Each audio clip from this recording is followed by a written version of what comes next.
Moi, ce à quoi je ne m'attendais pas du tout en acceptant cette mission, c'était de voir justement la violence à laquelle les jeunes étaient confrontés.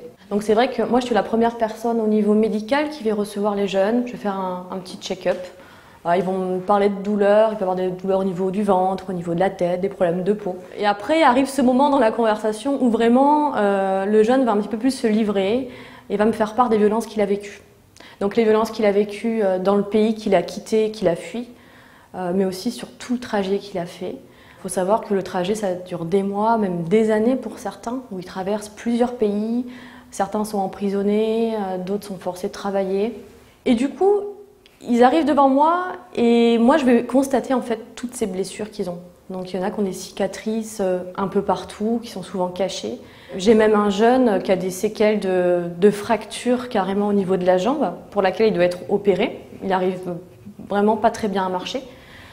Donc ils ont vécu ça pour la plupart en Libye. Et ils arrivent en France et ce qui m'a marqué le plus, c'est un jeune qui m'avait dit ça. Mais en fait, j'arrive ici et je suis toujours personne. C'est vrai qu'ils arrivent ici, ils sont dans un vide juridique complet, ils n'ont pas d'accès aux soins. Et voilà, le fait de ne pas être reconnu en tant que personne, je pense que c'est vraiment la souffrance qui est la plus difficile à entendre pour moi. Donc après, je vais les orienter vers des psychologues parce qu'on a des psychologues aussi dans la structure. Mais voilà, ça demande, mon travail, ça demande vraiment un accompagnement au quotidien, d'être dans l'écoute. Et si je pouvais conclure de mon travail d'infirmière ici, c'est de dire qu'au final, être infirmier, c'est pas que le médical, c'est aussi l'écoute.